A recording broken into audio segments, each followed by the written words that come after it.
Hello and welcome to this week's episode of the Edges and Sledges Cricket Podcast brought to you by CEAT Tires. This is DJ and I'll be your host for this week and I'm joined by Ashwin. Ashwin, how are you doing, man? It's a lot of exciting stuff happening in the world of cricket. A lot of it's happening in England at the moment. But how are you feeling about what's been going on lately? I don't know, man. Every time I say something, I get made fun of with that I'm making cliched answer about being excited that live sport is back on. But it is exciting. The Indian team, men's team, is playing Test cricket after the IPL disappeared from our lives. The Indian women's team is playing Test cricket after 7 years, more than 7 years. So it's pretty exciting. So forgive me, I'm going to get made fun of by both you and Varun at some point for the generic line about being excited about sport. But it has been a big weekend. The Euros are going on. We're into the qualifier phase or the last group matches that will lead to qualifications. The US Open men's golf is on. The Montreal Canadiens, who's the hockey team I support, are in the playoffs and doing pretty well. There's too much happening. So it's exciting. So anyone who's missing a TV guide, please do tune into the Edges and Sledges Cricket Podcast when Ashwin can literally reel off all the live sport that's going I on. have tried, like, at one point I had 4 screens going. I had my laptop, my phone, my iPad, and my TV all on different sports yesterday at one point. Legendary. Guys, we are an Indian cricket podcast. We have to talk about Indian cricket. There's been plenty that's going on. So, the first half of the show, right, we're going to talk about the women's test match that took place at Bristol over the last week or so. Well, it was over the last week because it was a 4-day test match. And then in the second half of the show, we're going to touch on days 1, 2, and 3. Weirdly, although there's only been 2 days of play, right? In this 6-day World Test Championship final. So, Ashwin, let's dive straight into it. Varun unfortunately can't join because it's a little bit late this Sunday, but he'll be here when we wrap the World Test Championship final next week. Ashwin, let's talk about women's cricket. We were super excited that the ladies got to play a test match after 7 years. It was in England. But it started off a little bit controversially, right? Where the ladies, I mean, there's been a lot of controversy actually lately with their payments being withheld and not coming through on time. And there was lots of stuff that went down, which wasn't pleasant. But the latest controversy was they got a used pitch. It had been used for a men's game, I think 3 or 4 days ago. And so it was used to play this test match. What did you make of that? Because there was quite a lot of irritated people out there on Twitter.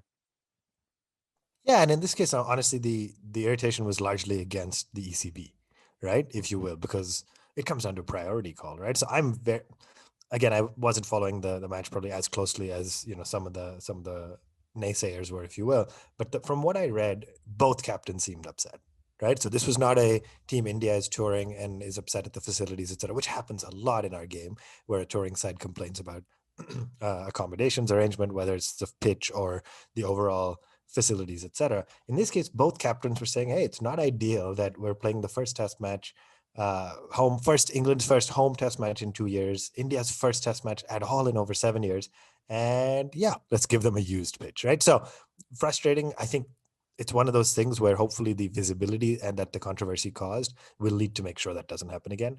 But this is the ECB and the BCCI, two of the richest, most powerful boards in the world. In this case, the fault was of the ECB, and they need to just be better next time.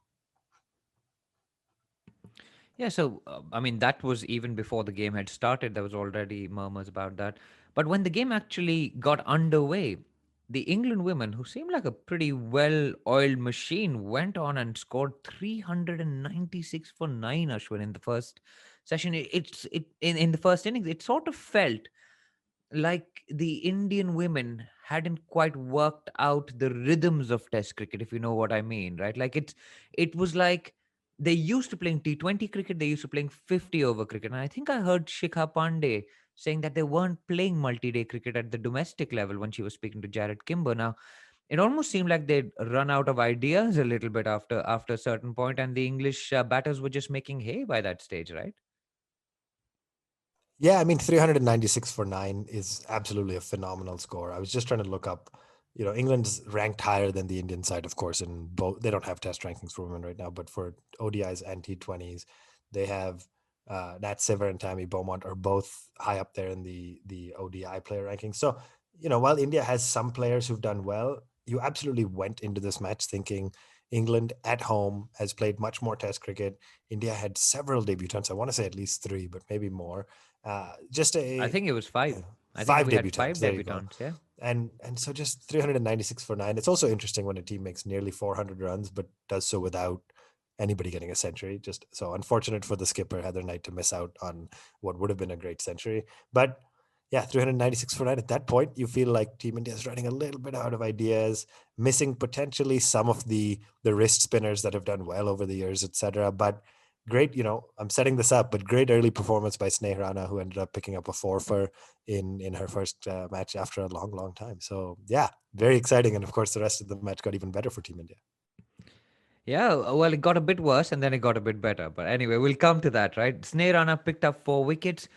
Why did England declare? They had Sophia Dunkley batting on 74 not out. I mean, guys, these test matches come around, and we'll come to this later as well in the Rana context, right? Like these test matches seem to be coming around quite irregularly, right? Like, do you get a chance to get a test match 100? I mean, if I was Sophia, I'd be being dragged off that pitch, man. Like when a declaration with 9 down. Yeah, to be honest, I don't know, and I didn't hear any of the stories about it. But it's possible that Kate Cross, who was the only batter who didn't come out, isn't a great batter, or wasn't confident, or was injured or something. So at 396, I guess it's also good to remember it's a 4-day test, right? And so they had batted well past the first day. How long would it have been? It would have been kind of around about the second session on day two. So you have to start thinking of the math as well on how much time you need to bowl out your opposition twice, which we know, for those of us who know the result now, there's no suspense. We know they weren't able to do, but that's probably what factored in. Absolutely. Although I'm pretty sure that Kate Cross was okay because all I heard in the last hour was, yeah, Crossy. And from the wicketkeeper was standing behind. Okay, there you go. Anyway, so you get 396 for 9 put in front of you. And these girls have had questions asked of them constantly. There's chat about, oh, you don't make enough revenue, you're paid less because you're not bringing in the money. It's all sorts of nonsense that goes around on social media. And frankly, some of the journalists around also seem to be dismissing women's cricket. It's not a priority. The pitch thing wasn't a good look. Them not getting paid on time wasn't a good look either. But with all of that context, you've conceded nearly 400 runs in this test match where the whole world seems to be like, you guys are probably not good enough to be playing test cricket. And then to come out and put on 167 runs for the first wicket. Ashwin, let's just talk through that, man. It's just such a fantastic partnership. Yeah, I mean, 167 runs without losing a wicket before the first wicket fell in what 40 something overs they were batting at.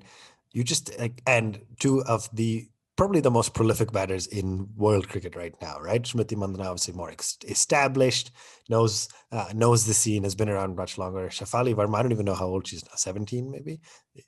Just unbelievable. This youth, this crazy exuberance, and hits the ball so big. And I think ended up hitting a couple of sixes, which haven't been hit before. She's 17 now. I just double checked. So just outstanding, right? Like, and again, keep in mind this is a batting order that has been incredibly fluid and agile over the last little bit. But to open on the test with Smithy and Shafali, just unbelievable to get to 167. Of course, I would rather not talk about what happened next, but a phenomenal opening partnership. England must have been really, really, worried and starting to wonder what force has hit them because it was just outstanding from the openers. Absolutely, Ashwin. Absolutely. But I'm going to come to the first CEAT award of the week. We haven't done these for a while because we haven't had cricket on, right? Um, Shafali Verma on debut, 96, going for 100, hits the ball up in the air. It's going for a six, kind of after her idol Virender Sehwag, I think. Um, she's got to be the CEAT player of the week, right?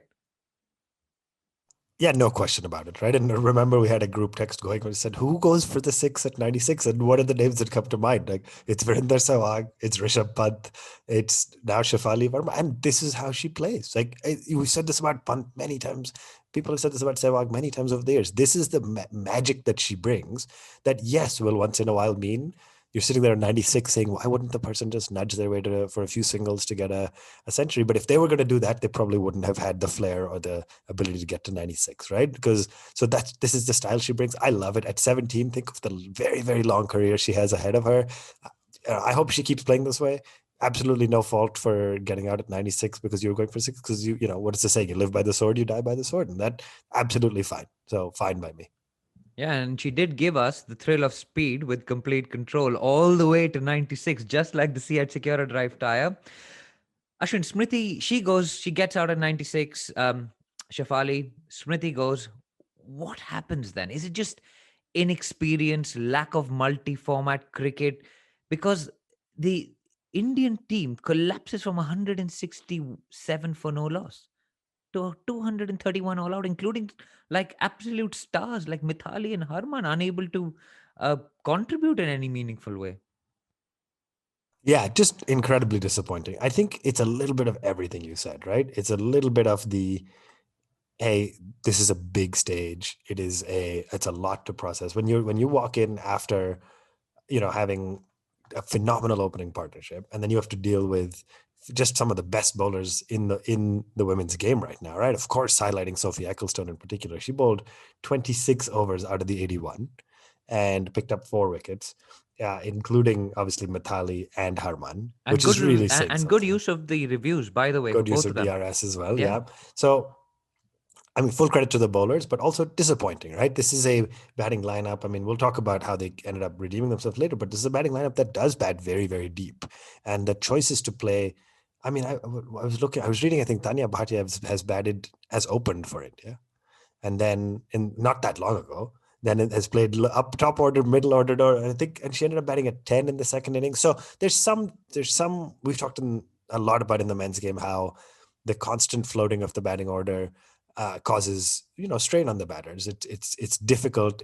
Not knowing your role, not knowing your position. So there's probably a little bit of that strategically. At the same time, the women's side has done that better than the men's side has over the last few years, just in terms of fluidity. So disappointing. Sometimes it happens. I mean, how often do you see Harman, Mithali, Shikha all kind of failing in one inning? So disappointing that we weren't able to capitalize on the big kind of opening partnership. But then, of course, it got really interesting, right? Because the deficit was 164 runs. And I'll hand it back to you to talk about what happened next. Yeah, it was just over 160. I think it was 165 runs. I'm going to enjoy Oof. my maths there. 165. Yes. That's It's it. so rare That's it. that you I've outdo me just on math. So deducted fine. 231 from 396. Anyway, Yeah, that's fine. That's fine. I'll give you for that. for once, I get the math right on this show. You get the math Anyway, prize for the week. indeed, indeed. But then out comes Shafali Verma again, almost like in an action replay of what she did earlier, and goes off like a train again. And this time Smriti didn't join her, but I mean, we've already given her the CEAT SecuraDrive Player of the Week award, but I mean, what is Shefali Verma like? There was that Sachin era, right? Like everybody, there were lots of kids named Sachin. Like there was a Sunil Gavaskar era. There were kids named Sunil Gavaskar. Are girls going to be called Shefali very soon after these performances by Shefali Verma? I mean, it wouldn't surprise me, right? She's still young. She has more to do, obviously, but to come out and make 159 runs across the 2 innings, you've been sent into follow on. By the way, you think this is it. England's at their throats, ready to kind of close out the match, go back and follow on. Outstanding bowling performances. Sophie Ecclestone's looking great again with the ball, and Shafali comes out, hits 63 off 83 balls, including another 11 boundaries. Just you have to love the not just the talent and the ability, but the audacity almost, right? That's what separated Sehwag. That's what separates Pant. That's what brings Shefali to the forefront of the news cycle and to all the discussions we're having is the sheer audacity to say, I'm going to go for it. So unbelievable. This time, obviously, didn't get supported by Smriti, but Deepti Sharma had who was also making her test debut, just had a really, really good partnership, played very stable cricket, exactly what you want from your one drop, and didn't seem to be phased by the fact that Shefali was hitting boundaries. And I think Deepti was like one of 40 odd balls at some stage and just stayed there, played her role, played her position. And that was magnificent to see. So great to see kind of the balance of the two temperaments when they were batting together. Yeah, and I think what worked for them was also left hand, right hand, right? It messed with the line a little bit of the English bowlers. But Ashwin, I hate being that guy that always compares the women's game to the men's game. But we have talked so much on this show about how the unexpected brilliance of like the Pant and Pujara partnerships, right? yeah, How like of all people you expect to partner, Pant and Pujara. So it just brought me back to that kind of like Shefali's the young maverick lefty who's going for it and just going well, yeah. And Deepti's just fine. I'm on one of 40 balls. It's absolutely fine. I'm gonna be stable. So I'm sure we'll come to this in the next half of the show when you talk about Pujara. But I was at the ground yesterday, and the atmosphere where Pujara gets off the mark after 35 balls was like he'd scored a double hundred. It was I mean, I just always remember the clip. hilarious. I remember the clip of when Dravid got off the mark after 40 something balls and like raised his bat to the crowd. Pujara didn't quite do that, but it was still an entertaining No, moment it for was sure. so good. It was so good. Anyway, let's get back to the women's test match, man. Um, Poonam Rawat bats pretty nicely, but again, the engine room of that team, Mithali Raj, Harmanpreet Kaur, fall quickly. Ashwin, there's a point at which India are looking like they're going to be bowled out in that final session. We lose a session to rain. I mean, it is England after all, and we'll talk more about weather and bad light and fun like that later. But lost a last session to rain, but you've got 108 overs to bat out on the last day. That's a monumental effort it's got to take, right? To bat out 108 overs. And we Shafali's gone, Harmanpreet gone, Mithali's gone, Sneh Rana. Ashwin, what I mean, I don't have words for that performance. She's taken 4 wickets. She's gone through a lot of stuff personally. She's been dropped from the team. I think her dad passed away recently.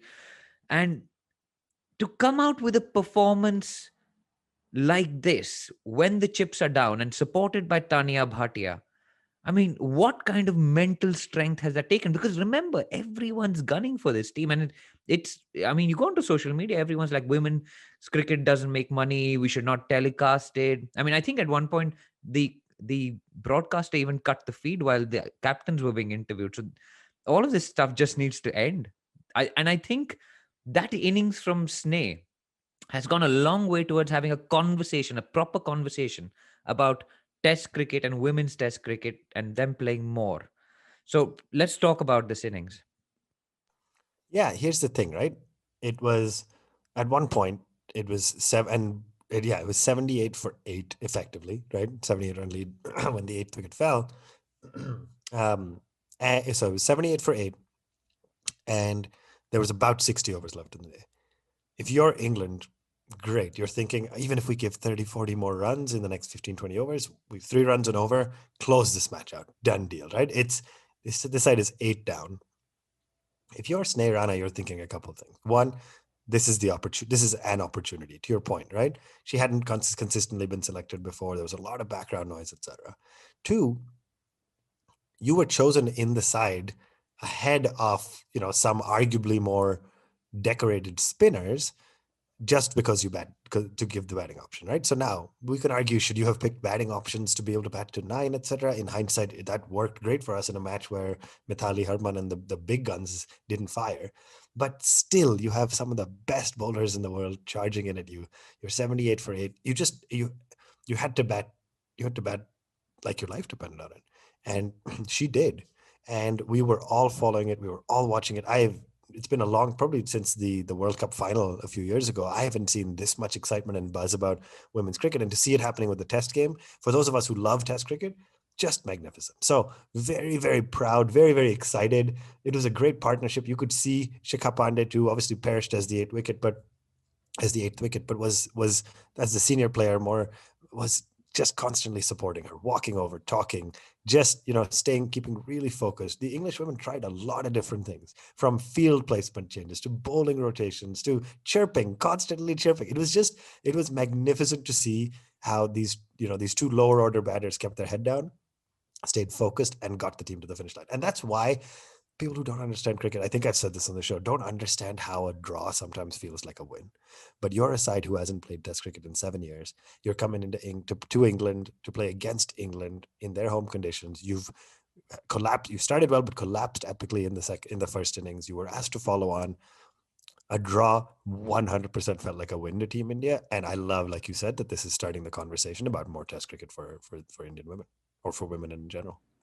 Absolutely. And I think that makes her, Sneh Rana, the CEAT puncture safe, puncture resistant player of the week. I think it was just a magnificent all round performance, coming back from personal tragedy, coming back from being dropped from the team, and bringing that performance out at that time where I mean, who knows where it would have been if the Indian team had lost? There would have been all sorts of questions asked of whether they should be playing Test cricket, whether they are good enough to go on tour, and all of that stuff. And I think this is a giant foot forward. This innings is a giant foot forward. This performance by the team, there's so much to take home from it. It's just absolutely brilliant.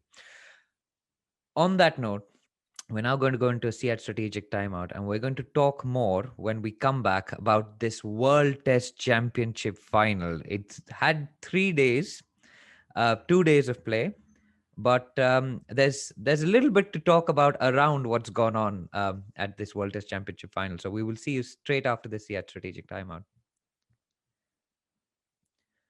Welcome back from that break, and you're still listening to the Edges and Sledges Cricket Podcast, brought to you by CEAT Tires. In the first half of the show, we've talked a lot about the women's test that was played at Bristol. It went the 4 days, went the length of the game. It was a fantastic fighting draw played out by the Indian team. Sneh didn't quite get to her 100, which was unfortunate before bad light stopped play. And now we're going to talk a little bit about weather and bad light, right? Ashwin, do you remember 2019 when you guys came here to watch India and New Zealand? I will never forget 2019.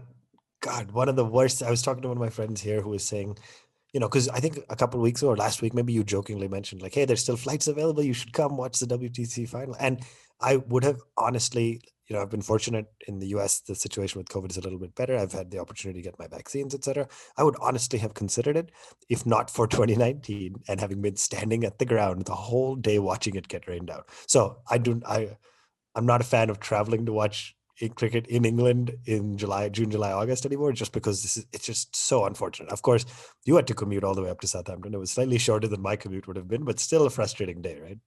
Yeah, so I was lucky enough to get some tickets to days 1 and 2, which were the original days 1 and 2 of the game. Obviously, with all of that stuff around the World Cup, they had the good sense to have a reserve day. Um, this is a 6-day test match effectively, if there was any time lost. So thank God they had the foresight to do that. So I drove up on the first day, and it rained. I mean, it is what it is, right? Like, that's fine. You lose time to rain. Saturday, which is day 2, technically, but ended up being day 1 of the test match. You have a cracking test match underway, Ashwin, where India lose the toss. Sorry, I don't know why I said India win the toss. Kane Williamson won the When is toss. the last time we win? We never win the toss. Just I assume think we lose the I toss. think Kohli won the toss the last time, sometime in like Well, he won a couple 2015 of or something, IPL tosses, so and we he was forgot shocked about by it. those. Yeah. Anyway. But anyway, it was like Kane Williamson puts India into bat. Um, Fantastic opening partnership, just brilliance personified. Gill, Rohit Sharma, 60 for no loss. I mean, I was sitting at the ground going, this is literally a nightmare scenario. It's cloudy, it's raining. We're batting first in the World Test Championship final. Gill and Rohit, you've got Saudi and Bolt standing at the top of their mark. This is 15 for 3 material. I mean, it's and the one thing I want to say is the floodlights were on all day. As we drove to the AGS Bowl, the floodlights were on. So Very we'll come to interesting. this later in the piece, but fantastic opening partnership. Then we lose the first wicket. Rohit goes. Ashwin, what did you make of Rohit's innings? So full disclosure, I didn't watch the first session of day 2, unfortunately. Those I tried. It It's started a at bit early 4:30. for you, right? It's a Starts bit at early. 4:30 in the morning. I was able to wake up day 3, but on Saturday morning, I was probably out a little bit later than I should have been Friday night. So to wake up at 4:30 was a little daunting. So I You woke could have just up. stayed up, right? Yeah, no, I don't have that in me anymore. I'm getting too old. But I woke up right as Gill was getting out, basically, and then I was at the stroke of light, so I went back to sleep. So I caught up through on Rohit's innings through the highlights. It looked like he was doing the both of them were doing a magnificent job negotiating, attacking the balls that were there to be hit, but just being comfortable leaving the ball. And that's historically been Rohit's issue, is not being comfortable leaving the ball that's outside the off stump. And in England, all the pundits will tell you, you have to just leave everything outside the off stump. Unfortunately, that's how he perished, right? His foot his front foot didn't move all the way to the pitch of the ball, and he reached, as we've seen him do over the years, as he's gotten much better at and more disciplined at. But he reached and leaned into the ball and got the outside edge. Same thing kind of happened with Gill, right? Like reached forward for the ball, and the New Zealand bowlers are far too disciplined for you to get away with loose shots like that. Yeah, and so then we sort of lost the edge a little bit because 60 for none became 80 for two, then it became 88 for three when Pujara went to a brilliant ball from Bolt, which just jagged back in, and it seemed like India had conceded the advantage that they'd worked that the openers had given them. I mean, 60 for no loss, Ashwin, in an ICC Championship final is like a dream for us, right? It's like we're only worried about 15 for three, but 60 for none is just amazing. Yeah, it's really not bad. Honestly, even 63 for two, not great, but okay, you now have your most important batters coming in, right? Pujara, Kohli, Rahane. And so you'd still take it. But yeah. Yeah, and then Pujara goes to a good ball. The New Zealand bowlers are on top. Rahane walks out, another CEAT boy. And that little passage of play, Ashwin, I felt that was a super. You had Kohli being super aggressive. He running. I mean, his running is incredible. I don't think we get the full picture on the screen because you see him at the ground. He's hit it down to fine leg. He's off like an absolute hair, and he's converting ones into twos, twos into threes. He's like Sunil Gavaskar's like wet dream. Basically, it's just fantastic. Anyway, That's going to be a clip we extract and use that line for something in the future for sure. But anyway, yeah. So somebody wants to make a meme out of DJ saying Sunil Gavaskar's wet dream, please do. Kohli gets to 44, India 146 for three. The ball is still beating the bat, mind you, but India have got through the toughest phase. It's the ball is 60 overs old. That's when you want to cash in, right? Before the second new ball comes in. And the umpires then take the batsman off for bad light. There's no rain, Ashwin. There was no rain yesterday. I was at the ground. It got it was a little bit dark, but it had been this. I mean, genuinely, like I've played cricket in light like that. There's a crowd sitting there. You're trying to make a spectacle. It's the pinnacle of Test cricket. There are two teams going super hard at each other, and all I thought was that the umpires were being overzealous in their interpretation of the light rules. It was just, I mean, to my mind, was fit for cricket. But I'm not an expert. I'm not an umpire. But to me, it felt absolutely ridiculous to take the players off at that stage where it's 146 for three with no rain on the horizon. It's 3 o'clock in the afternoon, by the way. Yeah. Yeah, I mean, I want to, again, I'm not an expert on the light rules either. I want to give benefit of the doubt and say there are guidelines in the ICC rules and the umpires just have to follow it. So you see that at least on TV, you see them take the light meter out, put it on top of the bails. I don't know why it sits on top of the bails, but it Yeah, always but does. it's actually there's no like number. Oh, It's there's no completely cutoff. left to the discretion of the umpires. What? There has to be a threshold or a cutoff, right? There's no number. It's got to So what? be. It shouldn't be. They say it doesn't need to be ideal, but it doesn't need to be dangerous. If it's dangerous, you take them off. Yeah, but that's bizarre. So I had honestly just assumed there's a number they're looking at. Here's the thing though, like I don't know, we were supporters of the team that was batting at the time, right? We should be saying, hey, it's like in overcast, dark conditions with four of the best quicks in the world. Take them off. Like I didn't want Kohli and Rahane facing those guys when it got dark, right? So frustrating as a fan, of course, and you were sitting at the stadium, so it must have been even more frustrating. But I don't know if Kohli had gotten out as it was starting to get darker, I think we would have been more annoyed. Let's be honest, right? If he felt like, and Kohli in a press conference says, yeah, it was tough. I couldn't see the ball as well, and you got guys running in at 140 plus kilometers an hour. It's also not fair. So I don't know how to think about it. Doesn't feel like there's a right answer. Yeah, fair point. But then how that shakes out is you've done all the hard work to get Yeah, to get 60 overs through the day, yeah, and then the bowlers come back fresh on day three.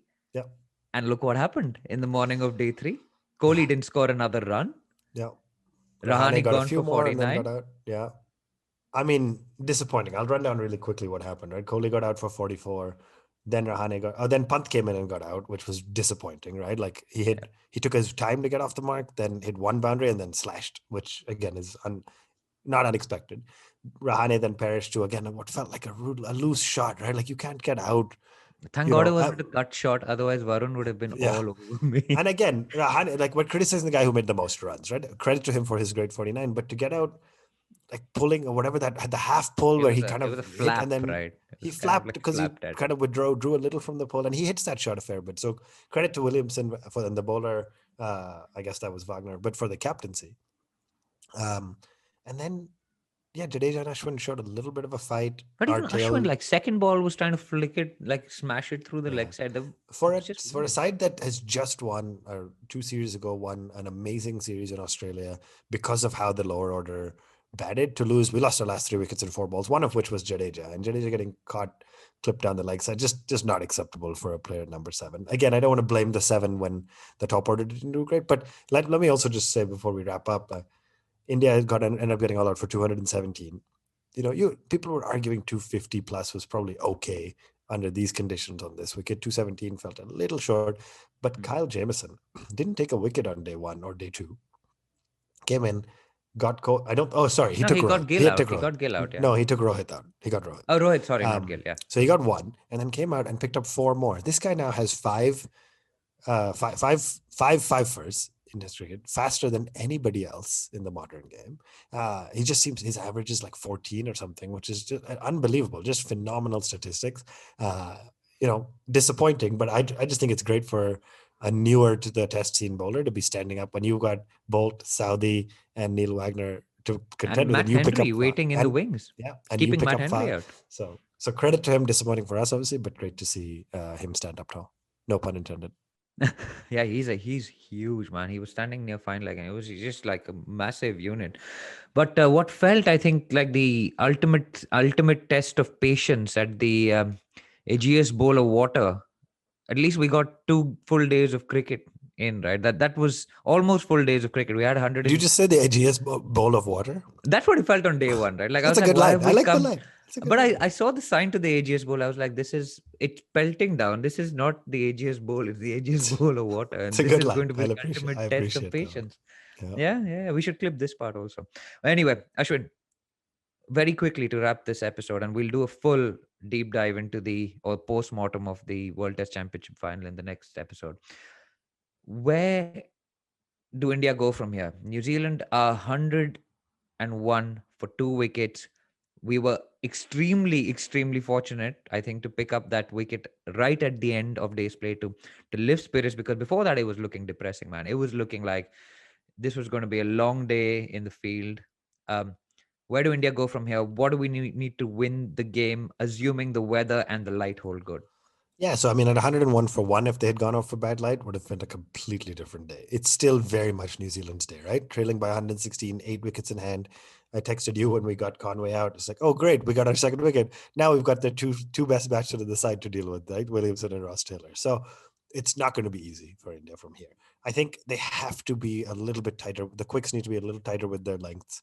There was a chart that showed how much swing our bowlers were extracting compared to what the New Zealand bowlers got, and we were not even close.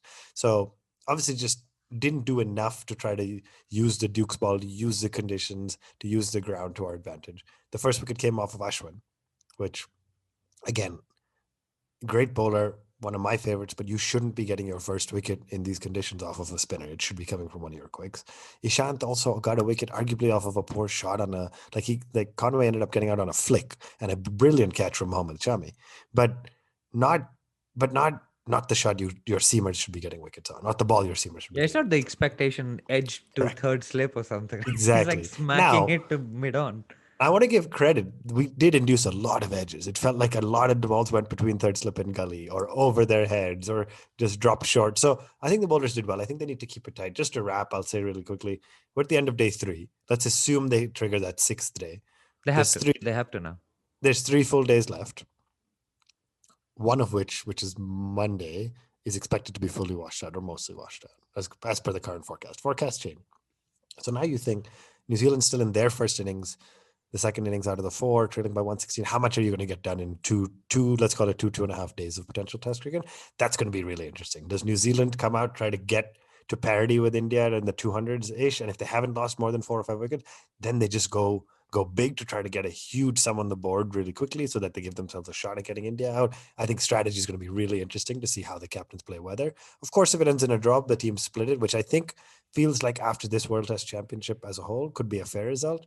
It'd be a little underwhelming to see not have one side lifted. So we'll see. I'm hopeful that India does come out all guns blazing, uses the conditions, picks up 2 or 3 more quick wickets, and hey, from 101 from two, getting out under 250 is not unreasonable. We can do it.